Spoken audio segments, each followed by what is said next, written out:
केंद्रीय अर्थमंत्री निर्मला सीतारामन यांच्याकडून राष्ट्रपतींना अर्थसंकल्पाची प्रत सुपूर्द। केंद्रीय मंत्रिमंडळ बैठकीत अर्थसंकल्पावर अंतिम शिक्कामोर्तब। केंद्रीय अर्थमंत्री निर्मला सीतारामन आज अर्थसंकल्प सादर करणार। महागाई कमी करण्यासाठी आणि टॅक्समध्ये सवलत देण्यासाठी मोठ्या घोषणेची शक्यता, तर पेट्रोल आणि डिझेल स्वस्त होणार का याकडेही लक्ष।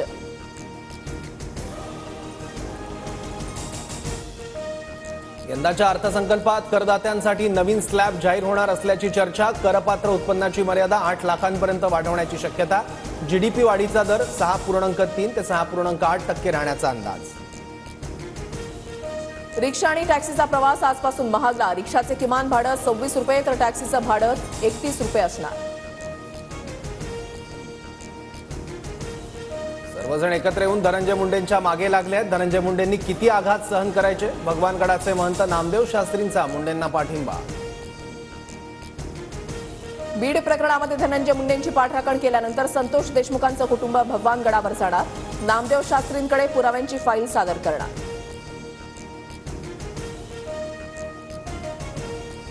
भगवानगड कधी हत्येचं समर्थन करणार नाही। हत्या करणाऱ्यांना फाशीवर चढवावं, नामदेव शास्त्रींकडून स्पष्ट। तर भगवानगड संतोष देशमुखांच्या कुटुंबाची संपूर्ण जबाबदारी उचलण्यास तयार।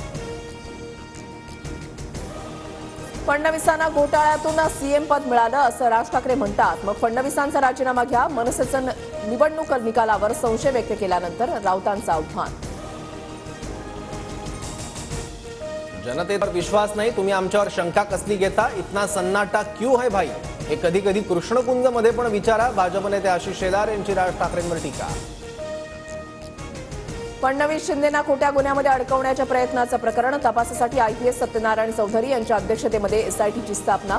दरेकरांच्या आरोपानंतर राज्य सरकारकडून एसआयटीची स्थापना। समरजित घाटगेंना कागलमधील शासकीय जमिनी बळकावताना लाच कशी वाटली नाही? मंत्री हसन मुश्रीफांचा गंभीर आरोप। संबंधित जमिनी ताबडतोब परत करा, अन्यथा जनआंदोलन उभारू, मुश्रीफांचा इशारा।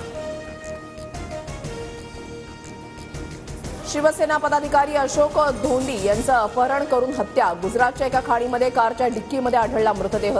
अवैध दारू तस्करीला अडचण ठरत असल्यानं हत्या झाल्याचा संशय। मुंबईतल्या जे रुग्णालयात अशोक धोंडींच्या पार्थिवावर शवविच्छेदन। 3 ते 4 दिवसात अहवाल येणार। अपहरणाच्या तब्बल 11 दिवसानंतर अशोक धोंडींचा मृतदेह सापडला।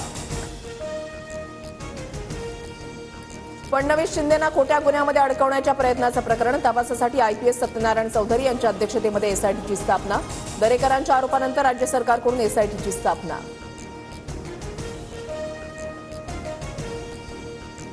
सोनिया गांधींकडून राष्ट्रपतींचा पुअर लेडी असा उल्लेख। सत्ताधारी आक्रमक। राष्ट्रपती भवनाकडून प्रत्युत्तर। राष्ट्रपती भाषणाच्या वेळी थकल्या होत्या, त्याच त्या गोष्टी परत बोलत होत्या। संसद भवन परिसरात सोनिया गांधींचं वक्तव्य।